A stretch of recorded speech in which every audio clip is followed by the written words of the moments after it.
যে জায়গাটায় কোরআন নাজিল হয়েছিল ওই যে নিচে দেখতে পাচ্ছেন, সবাই ওইখানে আছে। আলহামদুলিল্লাহ, শুকরিয়া আল্লাহর দরবারে। প্রতিটা মুসলমানকে আল্লাহ যেন এই সৌভাগ্য দান করেন, এই দোয়াই করি। আমি একদম কাছে চলে এসেছি যেখানে পবিত্র কোরআন নাজিল হয়েছিল। আসসালামু আলাইকুম সবাইকে। আমি এখন দাঁড়িয়ে আছি হচ্ছে জাবালে নূর, আর ওই যে দেখতে পাচ্ছেন হেরা পাহাড়। ইসলামের আলো এখান থেকে চলেছিল, পবিত্র কোরআনের আয়াত নাজিল হয়েছিলেন। এখন আমরা ওইখানে যাব, চলে। মহান আল্লাহ তাআলা বলেছেন, কোনো এক বরকতময় রাতে আমি এটি নাজিল করেছি। ঠিক এই পাহাড়ের গুহায় 40 বছর বয়সে আমাদের প্রিয় নবীজি নবুয়ত প্রাপ্ত হন এবং এখানেই নাজিল হয়েছিল সূরা আল আলাকের প্রথম 5 আয়াত। বিশ্বাস করেন, অনেক মানুষ এখানে এসে চলে যায়। এটা দীর্ঘ 1 ঘন্টার পথ তাকে পাড়ি দিতে হবে, অনেক উপরে। আমরা তো অনেক পথ গাড়ি করে এসেছি, একবার ভাবুন। প্রিয় নবীজি কত কষ্ট করেছেন এই দিন ইসলামের জন্য, উম্মার জন্য। ভাবুন, আমরা তো গাড়ি করে চলে আসি। আমার পেয়ারা হাবিব রাসূলুল্লাহ কত কষ্ট করেছেন, কত উপরে দেখেন, একবার ভেবে দেখেন। আমরা কত সহজে চলে আসি আছি এখানে। গুনাহগার পাপী বান্দা আল্লাহর, আল্লাহ পরম করুণাময়, অত্যন্ত দয়ালু। আল্লাহ যদি মাফ করে অবশ্যই মাফ পাবো। ইয়া রাসূলুল্লাহ, ইয়া হাবিবাল্লাহ, শুকরিয়া আল্লাহ, আল্লাহু আকবার। এখানে এক পাশে সিঁড়ি দেওয়া হয়েছে, আর এক পাশে ঠিক এভাবে হয়তো সরকারি গাড়িগুলোকে এখানে উঠতে দেওয়া হয়, বাট সাধারণ মানুষ এখানে পায়ে হেঁটে উঠে ওই পাহাড়ের চূড়ায় যেতে হবে আমাকে। ইনশাল্লাহ পারবো। আল্লাহু আকবার, আল্লাহু আকবার, আল্লাহু আকবার। কি সুন্দর একটা পেডাল দেখেন, পেডাল দেখেন মাস।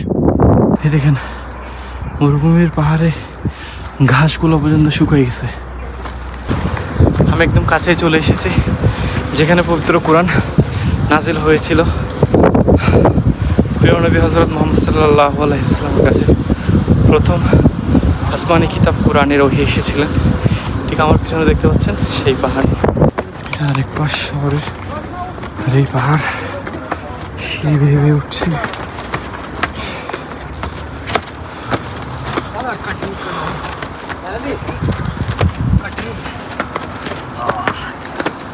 বিশ্বাস করেন, জাস্ট ভাবতেছি আর অবাক হচ্ছে যে ইয়া রাসূলুল্লাহ সাল্লাল্লাহু আলাইহি ওয়াসাল্লাম কত কষ্ট করেছেন। আমাদের সিঁড়ি বেয়ে উঠতে এত কষ্ট হচ্ছে। এখানে তখন না ছিল কোনো সিঁড়ি, না ছিল কোনো ওঠার ব্যবস্থা, কিন্তু উনি এখানে আসতেন। সুবহানাল্লাহ, আল্লাহু আকবার। আমি প্রায় চলে এসেছি। আমি ওই নিচ থেকে আসছি। এই যে দেখেন, এখান থেকে আজান দিয়ে দিছে। উঠতে উঠতে দাঁড়িয়ে জাস্ট রোজাটা ভাঙবো, এরপর একদম চূড়ায় যাব, তারপর ইফতারটা করবো। আল্লাহু আকবার, আল্লাহু আকবার।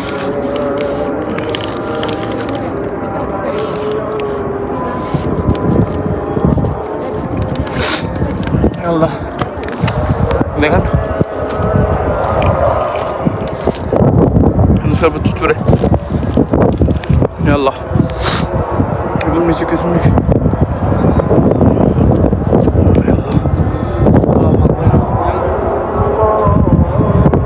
কেন উঠে দেখছি সবাই ঢুকতেছে।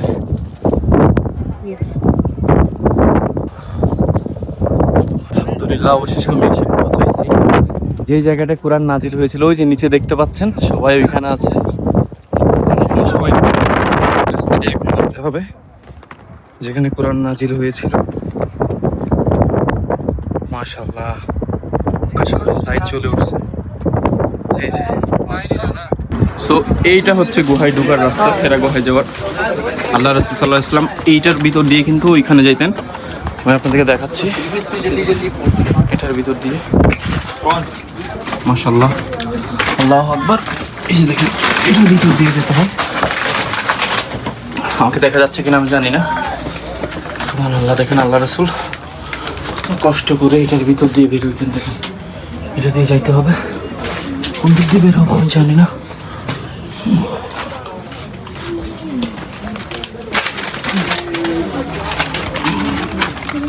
এই যে দেখি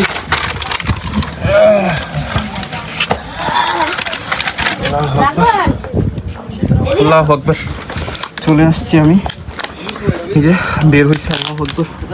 তোমাদেরকে দেখো, আল্লাহ সুবহানাহু ওয়া তাআলা, আল্লাহ রাসূল এখানে আসতেন। এই সেই হেরা গুহা, এর ভিতরে কোরআন নাযিল হয়েছিল, অনেক মানুষ এখানে। আল্লাহু আকবার, এটার ভিতর থেকে বের হয়েছে। এই হচ্ছে সেই হেরা গুহা, যেখানে আল্লাহ রাসূল ছিলেন এবং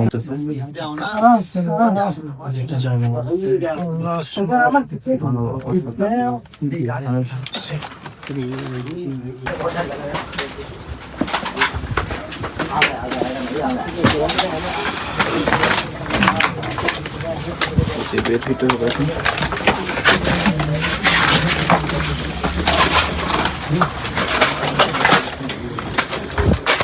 যাও, নিয়ে যাওগে।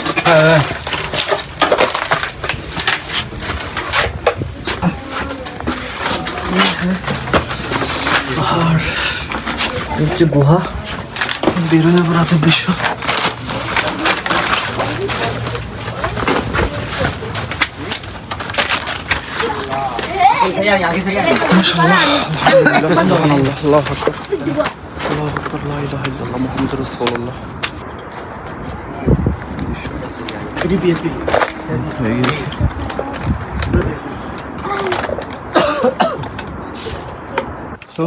আমি বের হয়ে গেছি, এখন চলে যাব। আলহামদুলিল্লাহ, আল্লাহর কাছে শুকরিয়া যে মহান আল্লাহ তাআলা আমাকে এতটুকু সৌভাগ্যবান বানিয়েছেন। আল্লাহ যে নসিব করেছেন আল্লাহর পবিত্র কোরআন, যেখানে সর্বপ্রথম ওহী ছিল হযরত মুহাম্মদ সাল্লাল্লাহু আলাইহি ওয়াসাল্লাম, সেখানে আমি আসতে পেরেছি এবং নিজের চোখে দেখেছি। আলহামদুলিল্লাহ, শুকরিয়া আল্লাহর দরবারে। প্রতিটা মুসলমানকে আল্লাহ যেন এই সৌভাগ্য দান করেন, এই দোয়াই করি। সবাই আমার জন্য দোয়া করবেন, ভুল ত্রুটি ক্ষমার দৃষ্টিতে দেখবেন, কারণ মানুষ কখনো ভুলের উঠতে নয়, মানুষ মাত্র। আমার দ্বারাও অনেক ভুল হতে পারে। আল্লাহ হাফেজ, সবাই ভালো থাকবেন।